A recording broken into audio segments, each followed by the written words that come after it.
Yes, okay. Okay. Yes. Okay. Welcome to episode 1. Episode 1 of the Dharma Bum.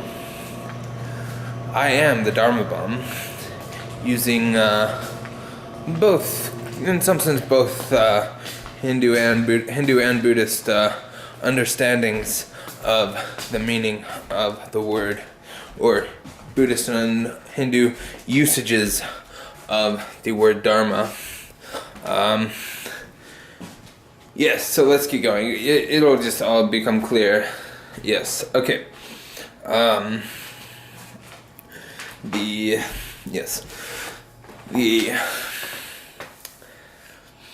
This form, okay, yes.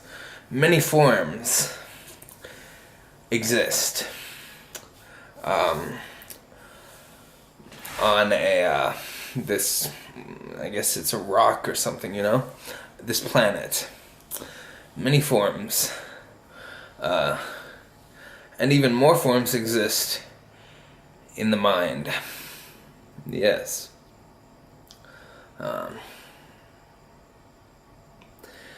And there is a particular form, a particular category of forms. Human, okay, yes. Human forms. I am a human form. I exist. No. I experience myself as a human form.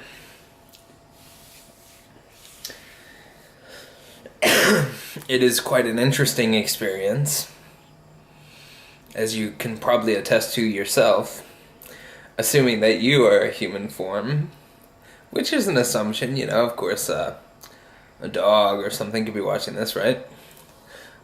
Anyways, and so my task, a lot of my anxiety comes from thinking that there is something wrong with my form. Maybe that will come as a thought that comes to me and says,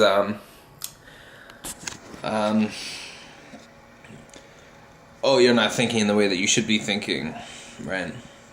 Maybe I think that, maybe that thought comes to me and says, oh, your thoughts, you're not thinking the right way. Or maybe it says you're not acting the right way. Yeah.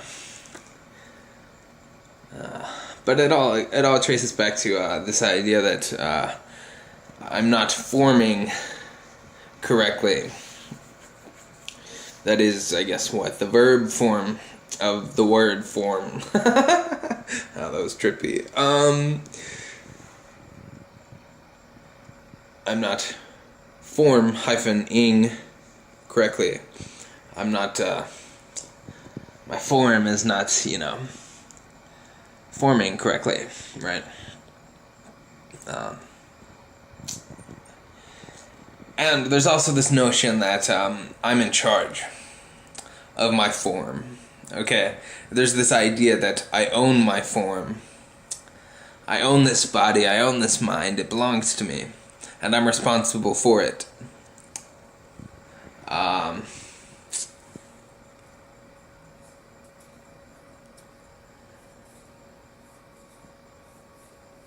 But all that is just a thought, right? It occurs to me in my mind. It's a subconscious thought. The vast majority of the time, pretty much every time there's any thought going on, any thought that comes to me, it comes to me in a form that there's the whole context of my entire thought life that is behind any thought. Any thought that occurs to me is riding on the wave. It's the crest of the wave of this entire ocean of a previous thought life. And so I process it in that way. And it is my experience that I'm the one thinking my thoughts.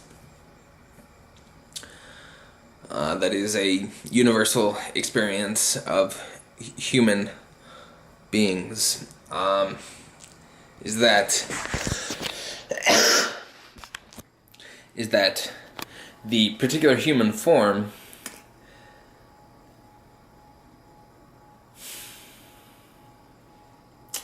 the brain, right, which is one aspect of the human form, the brain produces a thought. And like I was saying earlier, I have this experience that I'm the owner of my form. Hence, I'm the owner of my brain.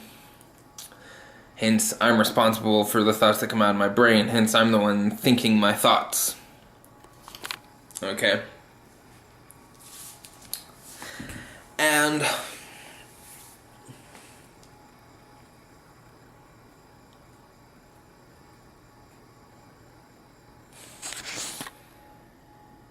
oh, wow. I'm trying to think of where I should go from here, or what I should say, you know? It's really quite inconsequential because I don't think anybody's gonna watch this. But, regardless, right? Onward.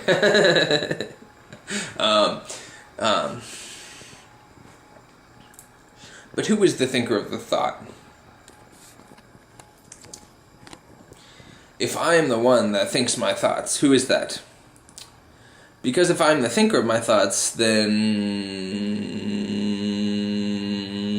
I'm beyond thought. Right?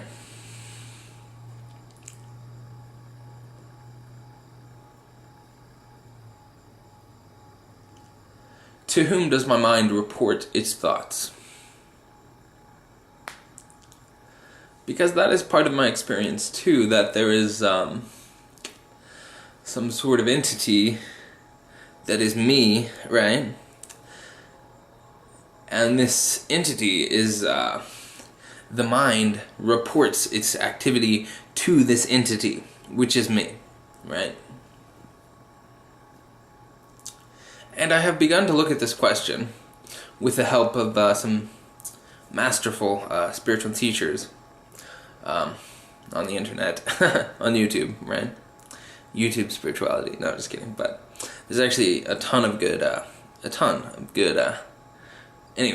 content.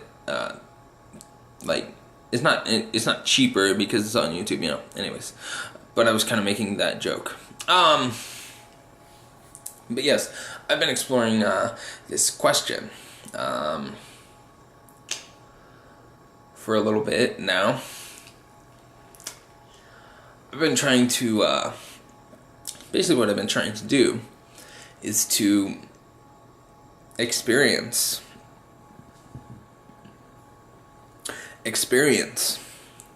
that entity that is beyond thought by silencing my thoughts. Or not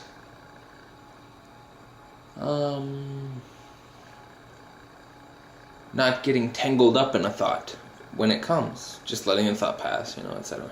Meditation is what I'm speaking of. And so I sit and I go into that place, the space of the self, the absolute self. By that I mean this entity that the mind reports to. Because it's very interesting. If it's not mind, can it be mind? If the mind is reporting all of its activity to this entity, then it would seem logical that the entity could not be of mind.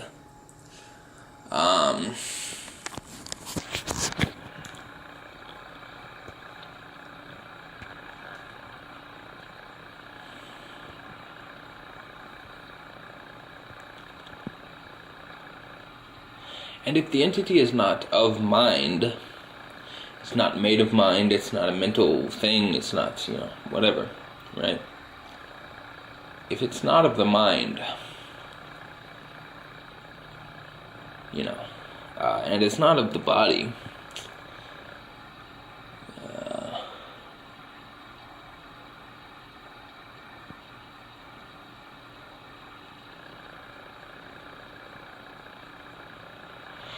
is it some sort of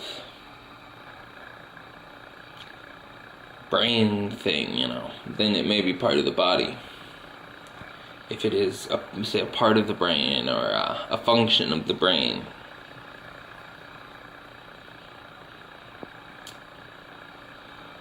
But the same question kind of comes up if I'm speaking of consciousness, basically, or awareness, or but even really beyond those things.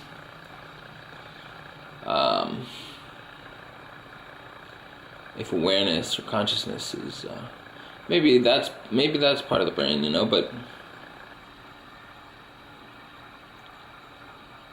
but what about like a plant that doesn't have a brain? The plant still has some sort of intelligence, right?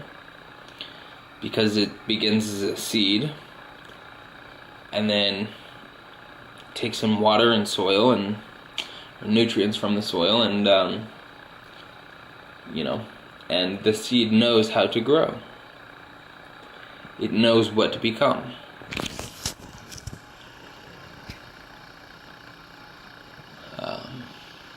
So that still seems like some kind of intelligence.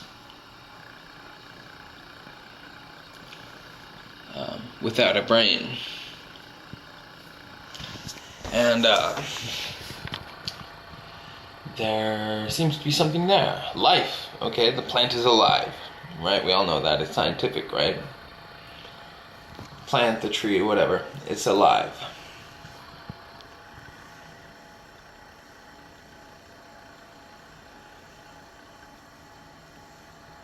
Even a rock. Well, let's take it one step at a time. Even a star. The star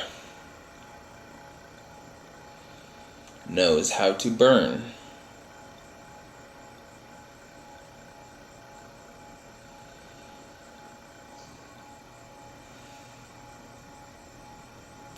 And maybe someone will say, no, the star doesn't know how to burn it. It simply burns on its own. It's just a phenomenon. It's right.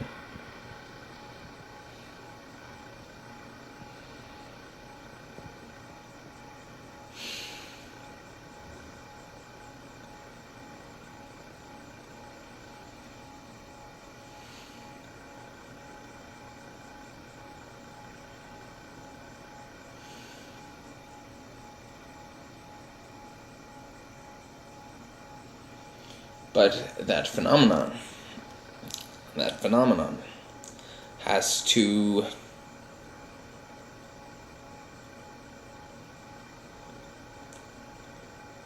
it requires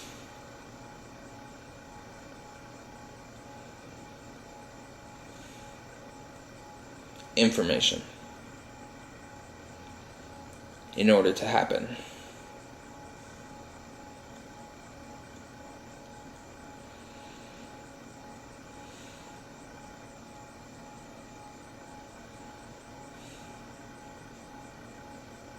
And the star abides by universal information.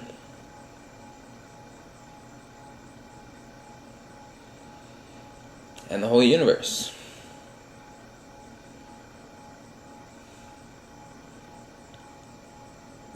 carries information, laws, such actually intelligent information that even the most intelligent human beings, like take quantum mechanics or something, I know very little about quantum mechanics, but I know some of the basics, but I don't know much. Quantum mechanics is, paradoxical, and it doesn't make sense. But I think quantum mechanics makes sense to the universe, because the universe knows what to do with quantum laws or quantum phenomenon. The universe knows how to process quantum phenomenon.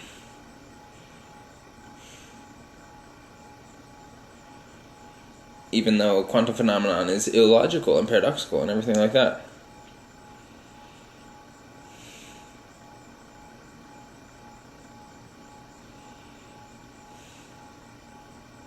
All of this, to simply make this point, that whatever this thing or entity or whatever it is, it seems to be quite far beyond the brain.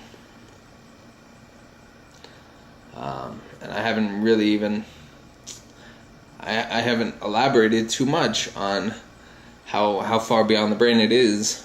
I haven't really even elaborated on that within my own mind, but I certainly haven't elaborated on it very much. I've just touched on a few little things: universal laws, quantum phenomenon, stars, plants, these sorts of things. That every form, going back to this whole conversation about forms, every form in the universe, every little atom and quantum particle and the biggest stars and the biggest galaxies and all this kind of stuff,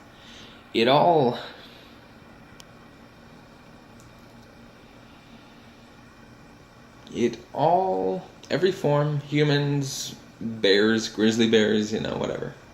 All these forms and thoughts, including mental activity, thoughts as forms. All these forms have something that gives them their ability to be forms.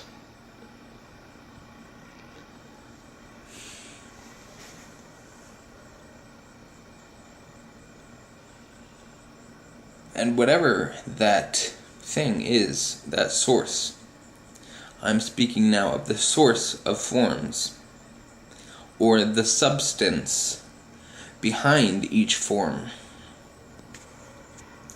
That source or substance cannot be a form itself.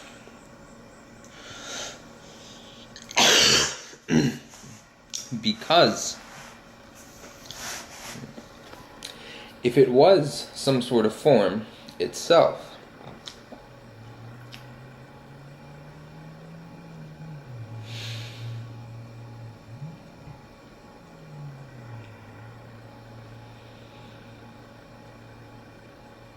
then the same problem would arise with it.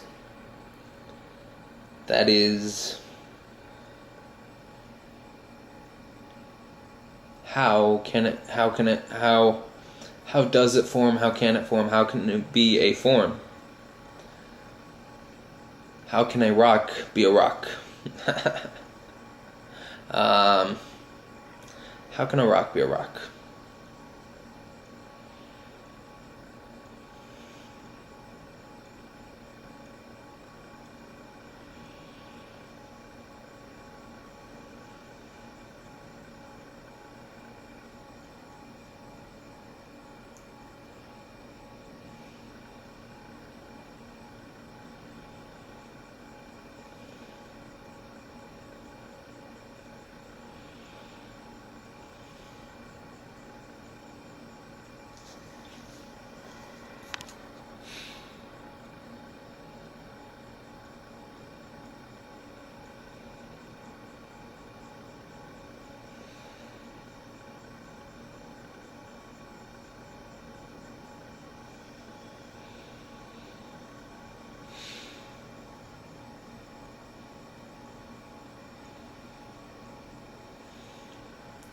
Because the rock can change into another form.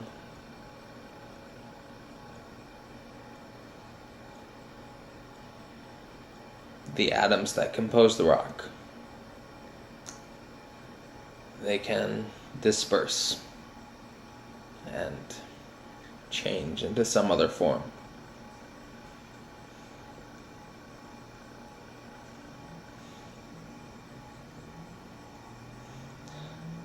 So that, I think, is why I say that whatever is the substance behind all forms, that substance cannot have a substance, cannot have substance itself.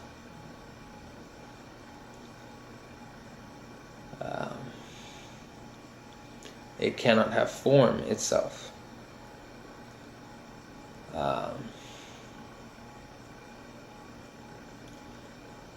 Because the forms are not permanent.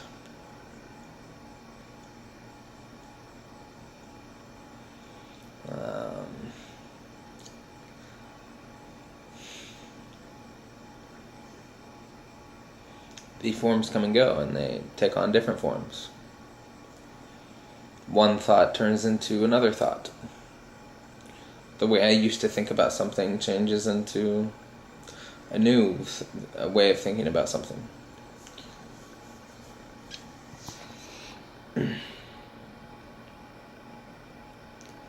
And so this impermanence of all the impermanent nature of forms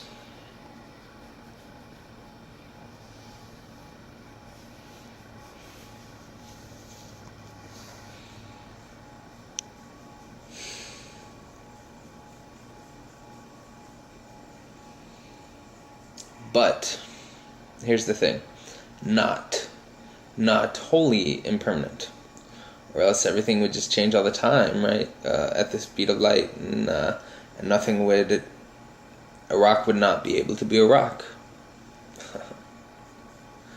And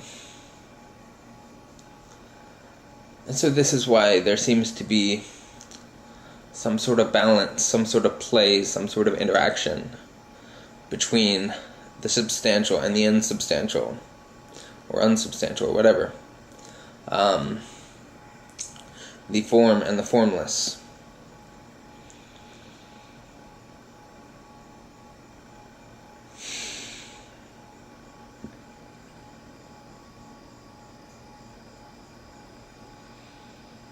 And which is more real?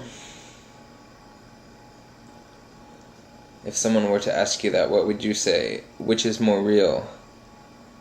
The form or the formless?